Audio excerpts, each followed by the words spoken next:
Merci Delphine, et à travers vous, je remercie bien entendu les archives départementales des Vosges pour cette invitation et pour l'exposition qui a découlé c'est en dernier, c'est il y a longtemps, donc de cette initiative qui nous permet aujourd'hui donc de parler un peu de la présence russe indirectement donc dans les Vosges. Il est vrai que parmi toutes les nationalités qui ont participé notamment à la Première Guerre mondiale.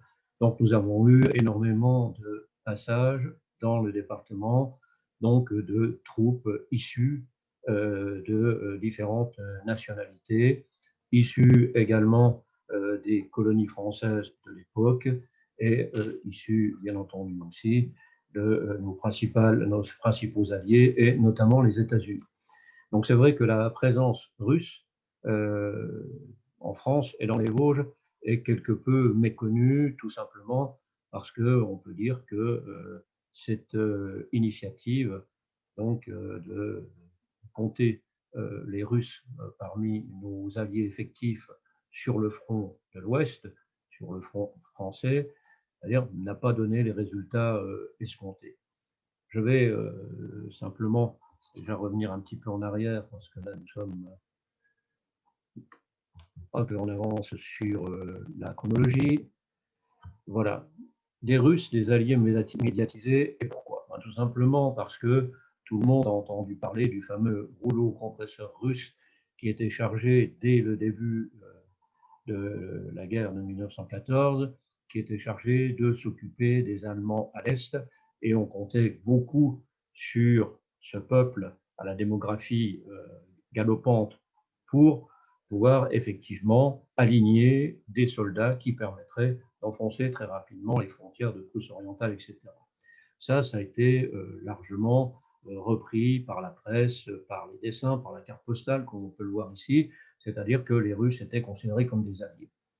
Bien entendu, cette guerre qui devait être courte s'est continuée pendant les années 1915 et 1916, et on a envisagé, côté français, donc de faire intervenir sur le front ouest, donc sur notre front, donc des troupes russes.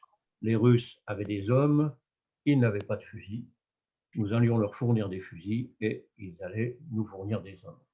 C'est ainsi que le plan Joffre table sur l'envoi de 40 000 soldats russes tous les mois, à partir de décembre 1915, c'est la décision qui avait été prise, en échange de 150 000 fusils qui se rajoutent aux 300 000 fusils gras, modèle 1874, donc périmés pour l'armée française, donc on leur avait déjà envoyé. Bien entendu,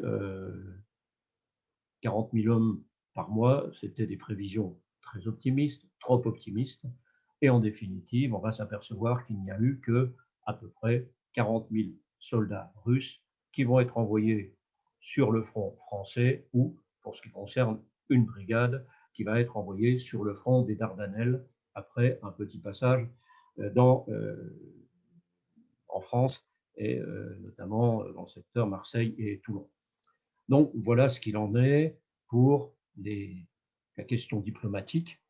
Et on se rend compte aussi que ces hommes, il faut les acheminer, et il y aura 4 brigades, donc l'équivalent de 40 000 hommes approximativement, 4 brigades qui vont être envoyées séparément donc vers la France.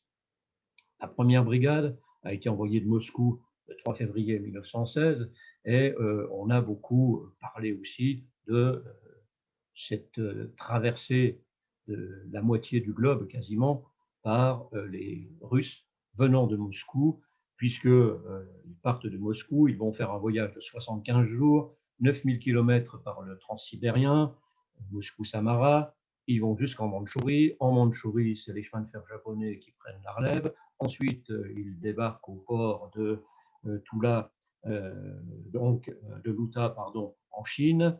Et de là, eh bien, ça va être le long voyage, Saïgon, Singapour, Colombo, Djibouti, Suez, et l'arrivée le 20 avril 1916 à Marseille, où on leur distribue des fusils pour qu'ils puissent quand même défiler sous les hurrahs armés bien entendu, parce qu'on leur avait fait faire le voyage sans armes.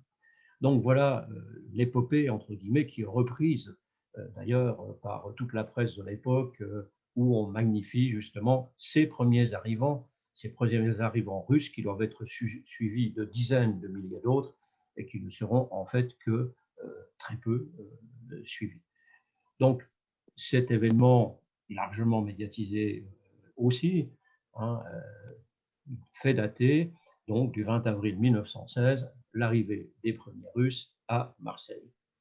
Une deuxième brigade va être envoyée par la suite le 16 juillet 1916. Celle-là, elle partira de Petrograd, elle embarquera à Arkhangelsk et elle débarquera aussi donc en France. Elle débarquera à Brest et de Brest, elle sera acheminée par le train dans le sud de la France et elle sera envoyée, celle-ci, donc aux Dardanelles. Ils embarquent le 5 août sur différents bâtiments militaires grecs et français. On les suit jusque Beaune, jusque Bizerte, et ils débarquent à Salonique le 17 et le 18 août 1916. Troisième brigade, le 2 août, pareil, elle débarque à Brest, et on la retrouve à Marseille. Leur arrivée à Marseille est marquée par un fait marquant, qui est l'assassinat donc du lieutenant-colonel commandant la brigade par certains de ses hommes qui s'étaient mutinés.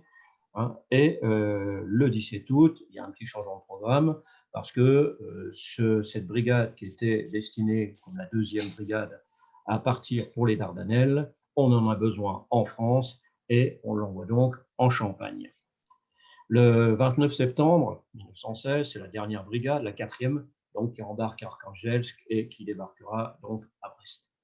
Pendant toute cette période de transit donc des troupes russes, leur arrivée en France, bien entendu, on ne pourra pas les engager tout de suite au combat parce qu'il va falloir les acclimater, les accoutumer à ce qu'était une guerre moderne sur le front français, à leur apprendre à servir également d'équipement et d'armement dont ils ne disposaient pas dans l'armée russe, et pour certaines unités déjà à les reprendre en main. On connaît donc la situation politique en Russie, c'est-à-dire que l'arrivée de ces brigades russes, eh bien, elle tombe en plein dans les prémices de la révolution de 1917. Et effectivement, les 4 brigades sont arrivées, 3 en France, une en Macédoine, une à Salonique, et à peine arrivées, elles apprennent, le 12 avril 1917, l'abdication du tsar. Le tsar a abdiqué, c'est la révolution en Russie. De toute façon, on ne va pas attendre longtemps, puisque 4 jours plus tard, 4 jours après l'abdication du tsar, on se dit qu'il faut quand même aguerrir et envoyer au casse-pipe, donc au moins 2 des brigades russes. Et le 16 avril 1917, c'est ce qu'on appelle l'hécatombe de Courcy, c'est-à-dire sur 20 000 Russes qui vont être engagés donc sur le secteur de Courcy, aux côtés des troupes françaises. On va en avoir 4 000, c'est-à-dire un cinquième de l'effectif, qui va être mis hors de combat, morts, tués, blessés, disparus, prisonniers.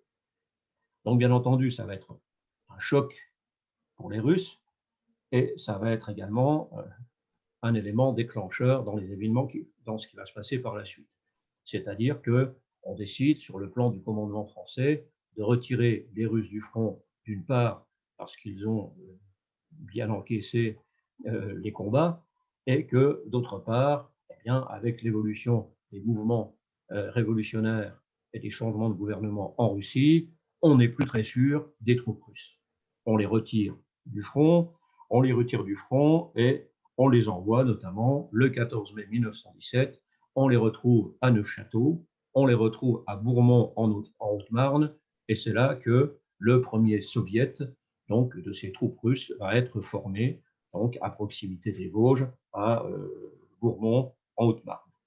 Ce qui fait dire à Pétain, à l'époque, je cite, « Je ne veux plus voir ces cochons-là dans la zone des armées », sous-entendu, les troupes russes ne sont plus sûres, on ne peut plus compter sur elles, il faut donc les neutraliser, les désarmer.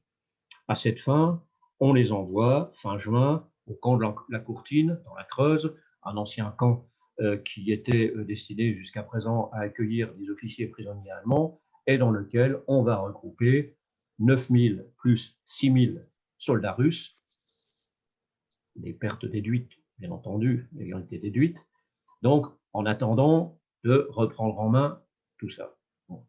La reprise en main, elle va passer par le désarmement de ces troupes russes qui refuseront de le faire, et il y aura le fameux épisode de la Courtine. Et le 16 septembre 1917, on nettoie le camp de la Courtine, entre guillemets, avec l'appui d'artilleurs russes de passage qui étaient théoriquement censés partir eux aussi en Dardanelles et qui vont servir les canons de 75 français qui vont bombarder ce camp de la Courtine et obtenir, au bout de quelque temps, la reddition donc, des troupes russes.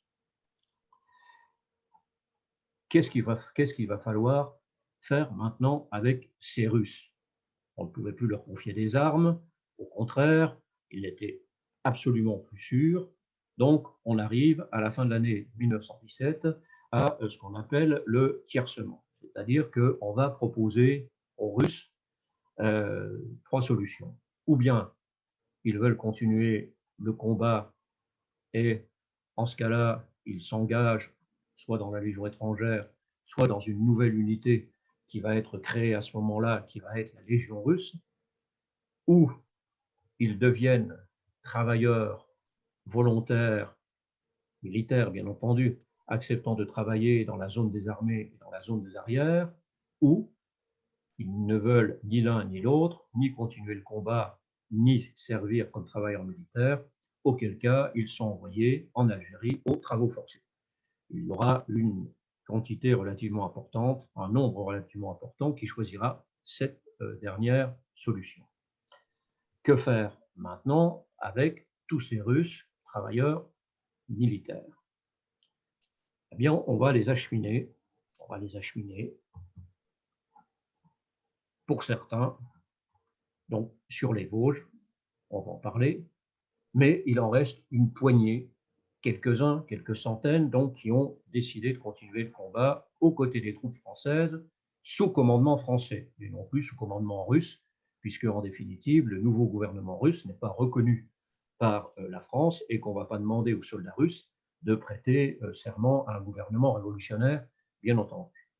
Donc, ces Russes, tout en gardant un encadrement d'officiers russes, vont être directement sous commandement français. Il y aura donc plusieurs bataillons qui vont être formés, bataillons de faible effectif, moins de 800 hommes.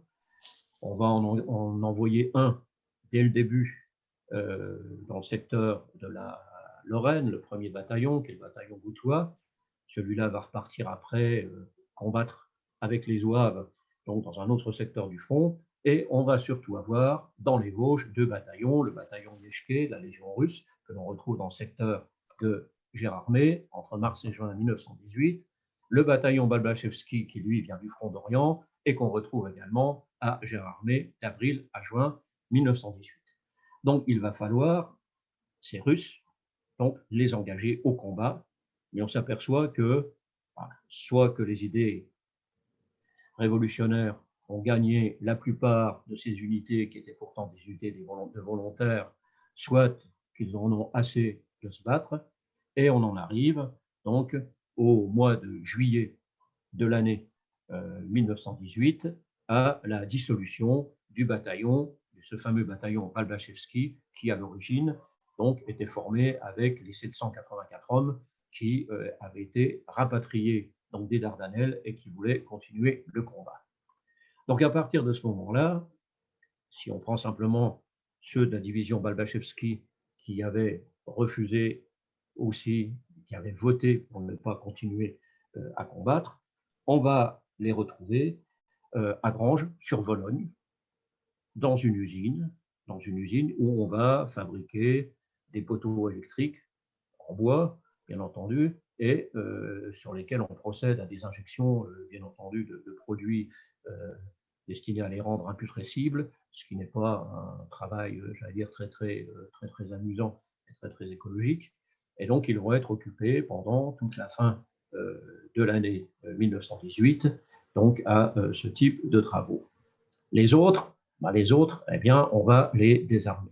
On va les désarmer et on va les dispatcher dans différents villages vosgiens où on essaie de leur trouver donc, des activités qui vont être des activités dans un premier temps militaires. N'oublions pas que ce sont des travailleurs militaires et qu'ils vont aller là où l'armée leur demandera d'aller et surtout, si possible, en unité constituée. On va donc les trouver dans différents villages des Vosges, mélangés à la population, ce qui donnera, bien entendu, à un moment donné, l'occasion pour ces soldats de se retrouver chez eux, quasiment, dans ces villages vosgiens, d'y fonder des familles. Mais ça, nous y reviendrons tout à l'heure. Ici, vous avez vu quelques images qui sont des images du village de Fontenay, qui ont été recueillies par le groupe d'histoire de ce village, qui a fait un très bon travail de collecte de mémoire donc, sur la présence russe dans le secteur de Fontenay. Je crois qu'on peut les en féliciter. Hein, et il serait intéressant que d'autres initiatives de ce type voient le jour. Alors, on a également, dans les travaux qui sont confiés donc, à ces Russes, on a également et surtout les travaux forestiers. C'est-à-dire que, notamment, dans toute la vallée des Rougeaux, Mortagne, Bois de Champ, etc., donc, on va avoir des compagnies de travailleurs russes qui vont intervenir. Compagnies de travailleurs qui étaient formées au niveau du secteur d'armée, et donc, notamment, en ce qui concerne les Vosges, de la 7e armée, et ces compagnies vont porter un numéro avec le chiffre 4. On aura la compagnie 7-7, la compagnie 7-4, etc. Donc, le deuxième chiffre étant, le deuxième nombre étant le numéro de la compagnie à l'intérieur donc de la région militaire. Voilà. Et donc, ces compagnies, on va le retrouver dans le secteur des Rougeaux, notamment Rouveilleur, etc. On va les retrouver également dans le secteur de Saussure-sur-Moselotte, dans le secteur de Ventron, dans le secteur de La Bresse, et à certains moments, comme c'est le cas sur la première des photographies que vous voyez affichées à l'écran, on va les voir intervenir avec des forestiers canadiens et avec des forestiers américains qui avaient besoin de main-d'œuvre. Voilà ce qu'il en est pour l'utilisation de ces travailleurs dans notre région. Et d'ailleurs, on verra tout à l'heure, beaucoup y resteront, beaucoup s'y retrouveront et quelques-uns donc fonderont leur famille. Mais la guerre ne s'éternise pas. Il commence déjà à y avoir des petits problèmes à partir du moment où l'armistice est signé, parce que beaucoup de Russes disent l'armistice est signé, on veut rentrer chez nous. Bon, l'armée française ne tient pas tellement à les laisser rentrer, pour deux raisons. Déjà parce que nos troupes, avec les troupes anglaises et quelques autres, sont engagées en Russie, en Sibérie notamment, pour combattre contre les bolcheviks. Donc on ne veut pas renvoyer chez eux des Russes qu'on risquerait de retrouver en face de nous, en Sibérie ou dans d'autres secteurs de Russie où nous avions débarqué. Donc par conséquent, on va les garder. Ils ne seront pas très heureux, on va le voir, et il faut quand même envisager une solution. La solution, elle apparaît théoriquement au mois de mars donc de l'année 1919, puisque à partir de ce moment-là, on fait passer une circulaire dans les différents camps, disant voilà, les travailleurs militaires peuvent devenir des travailleurs civils. On peut les démobiliser. On démobilise d'ailleurs les travailleurs russes à ce moment-là, les travailleurs militaires russes. Et ils pourront rester en France à condition de pouvoir justifier d'un emploi, c'est-à-dire d'avoir l'attestation d'un employeur qui répondra d'eux et qui s'engage à les engager, et aussi, et c'est bien indiqué dans ce document-là, premier document, si ils sont mariés à une Française ou une Alsacienne. Et bien entendu, il y aura des enquêtes de moralité, entre guillemets, pour savoir si effectivement ces Russes sont des beaux Russes, si j'ose dire, s'ils sont recyclables dans la société française qui va bientôt sortir de la guerre, d'autant plus qu'avec l'hémorragie que nous avons connue et les pertes humaines que nous avons subies, il va falloir il va falloir trouver de la main-d'œuvre et ces Russes pourraient être les bienvenus. Le deuxième document, qui provient des archives départementales des Vosges, est aussi intéressant, puisque là, on a un cas précis, donc d'une enquête qui a été menée par la mairie de Lérins concernant une jeune fille, Marie Sillon, qui habite la ferme de la Craque, qui fournit des renseignements sur son fiancé qui est un sergent, de russe, donc recyclé en tant que travailleur. Et donc, elle dit notamment, cette demoiselle Sillon, qui projette d'épouser donc le sergent Serbinenkov, donc que s'il avait tenu des propos antipatriotiques, je cite, elle ne l'aurait pas accueilli chez elle. Les habitants de l'Airain reconnaissent qu'il a une bonne moralité. En plus de ça, on ne l'a jamais entendu faire de propagande révolutionnaire. Et qui plus est, il ne veut pas entendre parler des bolcheviks qui lui ont pris tout son avoir en Russie. Donc ça peut être effectivement un bon fiancé, un bon époux pour mademoiselle Sillon. Il rejoint son unité le 9 mai 1919 et le problème, c'est que les archives sont muettes. On ne sait pas si la demoiselle Sillon de l'Airain a épousé ou non son sergent russe, son Serbinenkov. Voilà donc ce qu'il ressort de tout cela, et il va falloir également se pencher un peu sur le cas de ces Russes qui sont restés. Au travers ici du cas d'Alexandre Tarantsev, et je remercie sa famille d'avoir mis à disposition ces documents, on a un exemple de ce que l'on a abordé tout à l'heure. Alexandre Tarantsev, qui était né en 1896 donc à Rostov, qui était parti tout jeune donc pour la France, s'est retrouvé à travailler dans la famille Cunin, sabotier donc au hameau d'Érival, et il va épouser donc la fille de la famille, Jeanne-Marthe Cunin, voilà, dont il aura des enfants, deux enfants, dont le dernier, Georges, naîtra en 1933, c'est-à-dire 2 ans après la naturalisation de son papa. Et à cette époque-là, donc Alexandre Tarantsev se retrouve à la tête d'une exploitation agricole, et il aura appris le métier de sabotier auprès de son beau-père.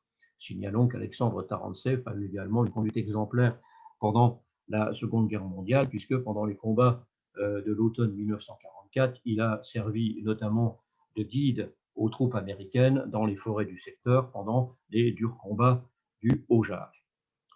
Ce cas, bien entendu, n'est pas le seul. On peut, bien entendu, en citer quelques autres, en citer notamment dans le même secteur. C'est aussi qu'on a le cas de Safrankov, Michel, qui était né en 1890, qui a été menuisier à Mortagne, qu'on trouve menuisier en Mortagne en 1922, et à Rambervillers en 1926. On a Babanine, Théodore, qui était né à Tambov, 1894, tous des jeunes qui ne voulaient pas un retour au pays. Et Babanine Théodore, qui est décédé en 1932, pardon, lui s'était installé à Sainte-Marguerite, près de Saint-Dié. Il était d'ailleurs très actif dans la vie associative locale, puisqu'il appartenait à la jeunesse laïque et républicaine donc de Saint-Dié. Il appartenait à l'harmonie municipale de Saint-Dié. Il appartenait aux pompiers de Sainte-Marguerite, et également il travaillait donc chez dans l'entreprise Logel et Renoir en tant que charron. Donc une bonne intégration, une intégration réussie, j'allais dire, couronnée également par un mariage dont, hélas, compte tenu de son décès relativement rapide, 1932, donc il n'aura pas de descendance, contrairement donc à d'autres. On en a comme Volkov, Alexandre, qui était né en 1890 à Moscou, que l'on retrouve comme manœuvre et maçon à Adol, dans les entreprises Arioli, puis l'entreprise Touvenot, et qui va épouser Jeanne Fréchin, veuve Sarigny. Et là aussi, ça permet de toucher du doigt quelques circonstances dramatiques aussi qui ont concerné une partie de la population qu'on oublie un peu trop souvent, c'est-à-dire les femmes et notamment les veuves de guerre, puisque donc celle qui va décider d'épouser Alexandre Volkov, était veuve du soldat Sarigny du 17e régiment d'infanterie qui avait été tué dans les premières semaines de la guerre dans les combats de la vallée de la Bruche. C'était donc une veuve de guerre comme il y en avait tant, avec des enfants de son premier mariage, qui va se marier, les enfants vont être reconnus et d'autres petits frères et d'autres petites sœurs donc vont suivre également. Dans le même secteur, puisque ça c'est le secteur d'Adol, dans le même secteur, on trouve Georges Chamery. Lui, il est né en 1886 à Jolotaya, et lui, il va être chiffonnier. Il va être chiffonnier, et il va se marier avec Jeanne Guyot, qui était brodeuse, dont il reconnaît également les enfants. Et on localise le couple à Busnier, près de Dounou, déjà en 1926, et à Adol en 1931. On va en trouver d'autres aussi, pour lesquels on peut se permettre d'évoquer leurs enfants. Moshkarev, Basile, né en 1885, donc en Russie. Donc on le retrouve en 1920 à Charmes, en train de travailler à la Société d'études de Vincennes, où il y aura une centaine de Russes qui vont travailler dans les années 1920. Toute la boîte fonctionnera uniquement avec une main-d'œuvre russe, et les archives départementales des Vosges possèdent effectivement une liste intéressante de tous ces travailleurs russes avec leur parenté, leur date de naissance et leur localisation en Russie antérieurement à la guerre, qui est très intéressante pour pouvoir suivre certains.